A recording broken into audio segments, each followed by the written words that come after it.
So today we're going to be taking a look at one of Bachman's newest products, that being an in-scale streamlined Gordon. What the actual fuck did you just say to me right now? Get out of my sight.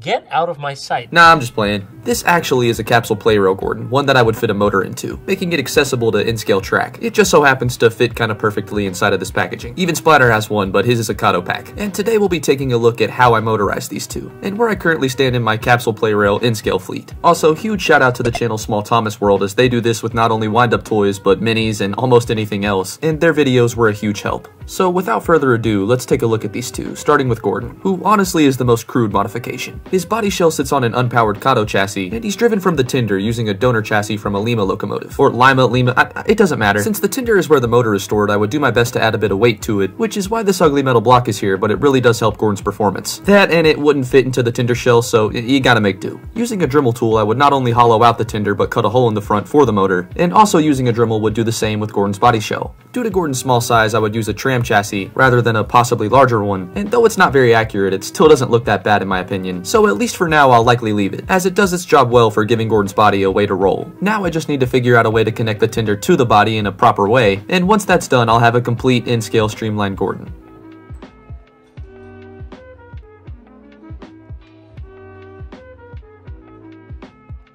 Now, when it comes to Splatter, he and Gordon actually share the same kind of chassis, just with the exception that Splatter's is powered, and also has couplers fit on either end of it. Splatter was the easier conversion, as all I had to do was file down his chassis a slight bit to get it to fit flush, and once it was flush I would glue the chassis down and add his couplers. His motor is also notably stronger than Gordon's, so when I am running these two recreationally, it's normally Splatter who I choose. He's also a lot quieter, so altogether I'm also quite happy with this model as well. And if you're looking to do a conversion yourself, I recommend starting with a diesel like Splatter first, as comparatively this was leagues easier to finish than Gordon. That and there's just something so comical about seeing him run, and honestly altogether is a fun project to complete.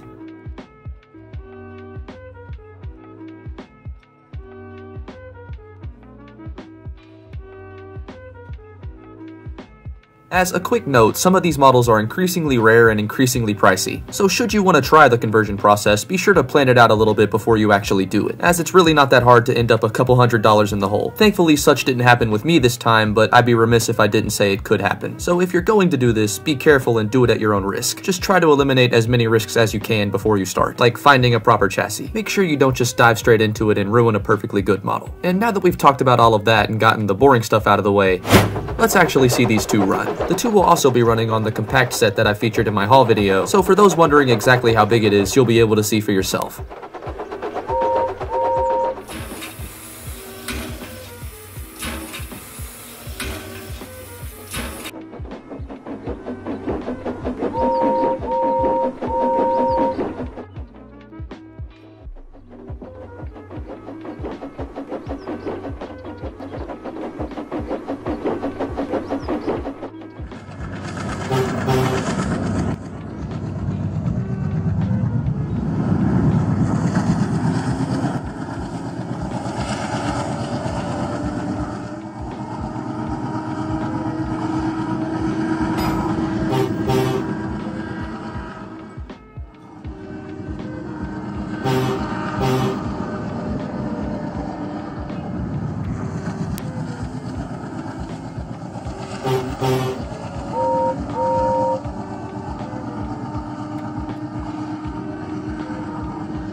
Now, though these mods are quite simple, like I said before, I recommend everyone to be careful and sure before they start a project like this. Once you start dremeling and modding engines like this, you do reach a point of no return. And I can't tell you guys how many times I've ruined an engine by just not being prepared, so make sure you have all of your pieces in line before you actually do something like this. However, once you are sure and more confident in your ability, this is a project that I think anyone could and would have fun with. And don't think you have to do it with just Capsule Plarails. You could probably do this with minis, take-alongs, almost anything you want. Leo Kim Video would actually do similar using Pez dispensers and a Bachmann Gandy Dancer, and that was an HO scale, so the possibilities are endless. Just remember and make sure to have fun, as that's the most important part. If you guys enjoyed the video, be sure to like and subscribe, as there's always more train stuff on the way. And if there's any other ideas or characters you guys would like to see, be sure to let me know down below in the comments. And of course, as always, thank you guys again for watching, and hopefully I'll see you guys in the next one.